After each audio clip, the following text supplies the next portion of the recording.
Kok bremen sembotan kok tamune akeh. Bolak-balik kok sing semua. ayo Iki cah pira?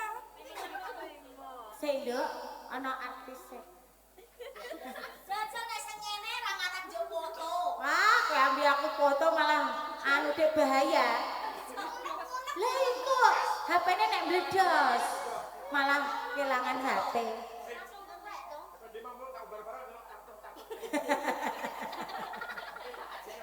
Piye wes? dawa ndara Wis rampung nggone gawe lawas.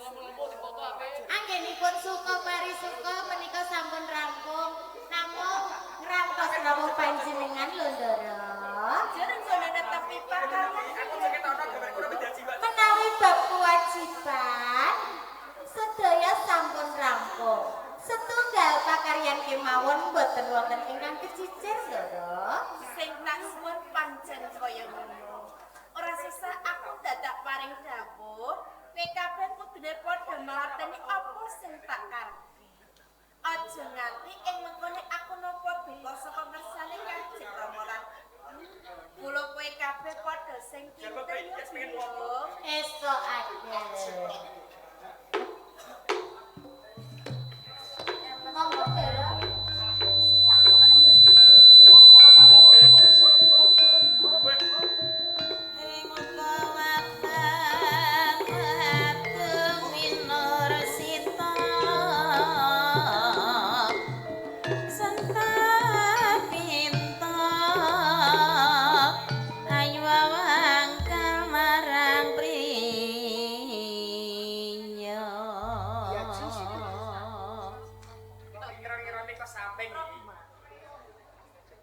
Seliramu mesem gumi kapor wektu dina timbang biodo padha warak. Abdi kesek uga tenan. Kira-kira nggone paring panglipur rena penggalih mumpul. Kang Mas, siji wae kabeh para aku nggone gawe lawan suka, lagi perpenggalih nyatane ora ana sing kecil. Apa kita? Kesek Dawuh ndara. sing tak jaluk kaya ngono. Aja nganti lerwa ing wajib. Esok akeh. Diajeng aku mung butuh mirunggan wis. Yo, kula ndara. Bojone piye ngatur senang kula bae ramu. Mbok kowe kabeh sak parnake ing pertukuran padha.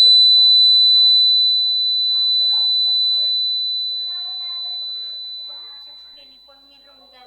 Iya iya piye. Kula kare sedaya ati nyuwun pamit. Kana-kana piye pesan.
Diajeng Siti Warsati.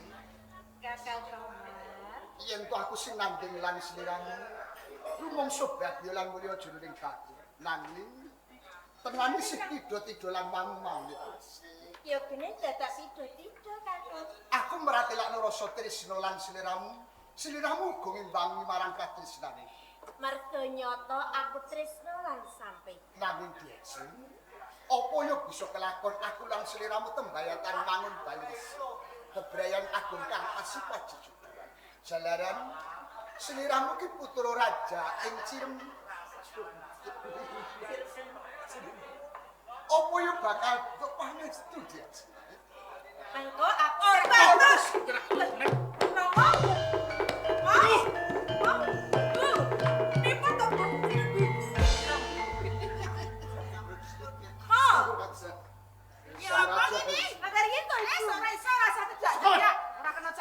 Lepas pulang menapa sang raja. Kuwi sing lakon Orang rumangsane luput teh. Bubut rata nepatipun lho Rama. Ana lupute piye lho ya? Sopo kae? menika putra ndi? Kini bikin kaya anak. Kudu wani nampak silanan. Jalaran kula tresna lan putra panjenengan. Lho yen kuwi terus ngomong kok kae duwe bapak. Kini kurang nembung nek nuke matene aku kuwe. Wes ngene kene wae. Sang Raja. Karo meto Ibu. Kok mangkir-yen. Ageng banget saminipun menawi kula dereng nembung lan panjenengan. Nanging pratelanipun putra panjenengan Diajeng Siti Warsati. Ugi lahir tumusing batin tresna kalian Pikir kok sekep opo? Ora sesuyo. Maju. Semadon aku. kula sang raja. Aku bapak nih sing mungkin jiwaragane nanging kowe Mo, wes to iki rasa melu-melu nek kowe. Ora sa melu-melu. Iki ning kene wae. kuwi satria nanging sing larsa kuwating satria. Ana tetemuan kowe wani bobol lawan ketumburi kowe liwat. Sang raja. Kapitana kula lila. Siye Nanging mesakaken lan Diajeng Siti Warsati. kumangsane iku wis satirane jagat. Iya. Saya madon ki aku. Piye kowe pitulung ati? Ora sa melu-melu nek iki wae. Apa kandus ati Romo Ibu. Kurang ajar, kurang napa, nranyak karo siramu lho nggih. Gak ojo-ojo kula bisa suwi. Amun lak kula gak tak kapal kedalan. Lho nek dudu anakmu sapa? Iki anakku. Kuwi iki warancaku. Ning sing larsa kuwating satriya. Lewani goncak lan putraku. Lho ngono kaya apa kuwi iki wong tuwa. Nanging aku dipatekke, Lho Pak. Tak kowe kata. Jadi pun kok sampun ngertos. Awet anakku sampun diatur kan kula. Lho yen kowe ngerti gini kowe meneng wae, padha karo anakku kakoni ya kowe. Boten kados kanten sih. Bol-bolipun kula menamuk abdi. Bali supaya matur iso dalem, nggih pun tamin niku. Jadi pun badhe nembung lamar ken putra dalem. Mbok diwulungke ora jenenge wong tuwa. Wani dadi jurudang. Nanging anakku wis kedlarung. Ora ngajeni aku. Lho yen wis ngerti kene ora matur marang aku ki, kuwi jenenge patih ora ngerti pranatan. Nyepelekke jembatan panjenengan menika. Ben anak kula sama. Dono menapa patraman dadi. Kula boten bali selak langsung. Yen ngono gandeng jenenge marang aji diriku. Kae daging kulitku tetep ngeluput. Luput tak gendong tak iki ora kajeni marang aku. Keto sediko mari kelu nanging buriku iku tuh jotos aku ya. Nyatane kowe iki kejadiane. Wis ngerti? Jangan ngerti kowe. Awet lamprat ngatus kula boten munjuk atur sodal. Dan kok akhir pangsa lan dalan. Bobot timbange boten iki. Kula musak patih. Dadal pangsa wonten ing kali Cirem niku. Tahun-tahun dadi aku diku merangkani. Ono kedaden koyo ngene. kowe nyingitke kowe ndelekke lagi blokone kowe aduh anak kaya ngono kuwi kowe milih apa teh hei kowe milih apa hei bondo tetembungan bondo ora kaya menawi kula katampi panglamar kula bisa kan sultan sultan ngaji bondo ora kaliya nek ngono kuwi sing akeh milih banggaku iya kowe duwe jago anakmu besok kowe nepe kamukten iya bondo kan namung putri dalem menika kalso ning kaboten pamrih bondo raja kaya boten ning namung bondo panjenengan wujud panodya ning yo ora ono kuwi cacane kuwi ngerti pakane negara kabeh iki kowe luput iki raja anakmu Sinut duka nggih duka ning ampun kados ngaten lho mangke udira inggih lho akeh kene stroke lho panjenengan kene stroke seneng nang stroke ha nggih mai duka nggih duka ning ampun ngaten nembung sak menika sampun kinasti dan sampun pirsa menawi sampeyan terus nolak kula kan putra dae ana tetemuan cilikipun kula nglamar yen putra nglamar iso kedadian mari nembung kedadian lho ngono kuwi jenenge ana tetemuan pupur saking tujut anakmu konangan kowe ngakoni terus saiki lagi nembung lho nek pancen ngono ya sak loke dipun tapi durungno nggih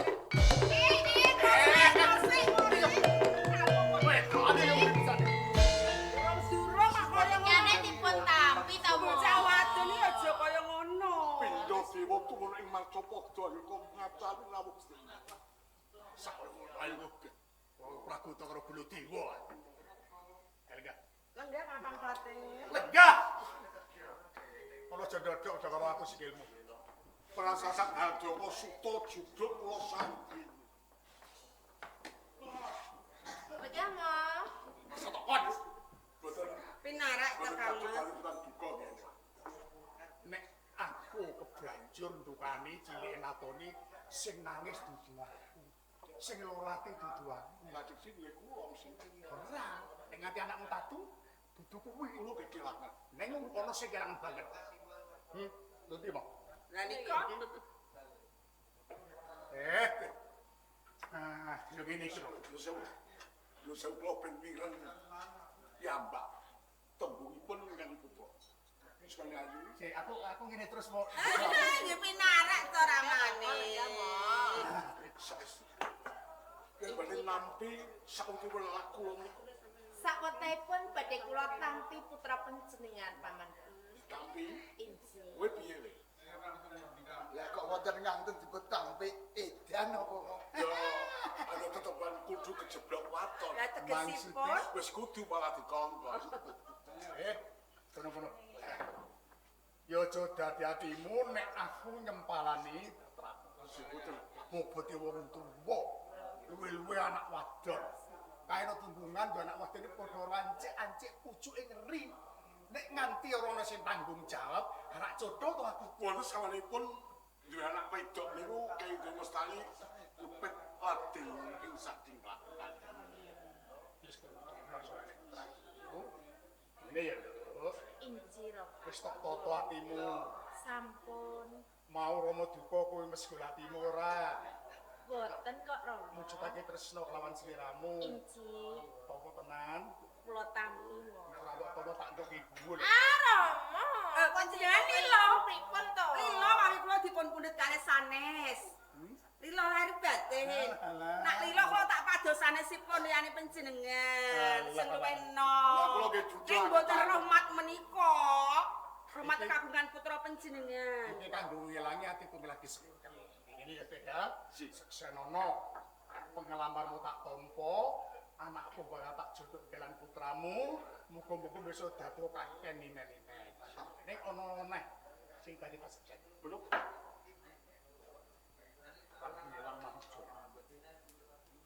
kenapa menika apa sesupe menika Tuk panjenengan niku lho iki sesupe Mustari Prabu aduh Betul ngerti iki parengane raja Egypte nang nganggo sliramu Inci Romo, istakan Pantes nggih. Mereka mesti nyemu dari kula. Nyemu apa? Lah Allah dereng kok paling menapa kok malah ingkang sinuwun tur Kanjeng Sultan Haji ku paling nggih jane ngamuk paring menika Kakang Patih mboten panjenengan lho rapane. Lamaranipun. Oh, karis mangke kepatihan saking cirem. Cirem. Lo talang Mas. Si Prabu kowe ngestani marang supaya langgeng. Bakal dipun mangke kula tak padus. Sing apike dipaan kula wong lanang. Entah nonton dina golek dina sing becik. Jadi manuk. Oh ngaten. Oh, Kepareng sih. Kasutan. Katen sik. Oh, ngaten.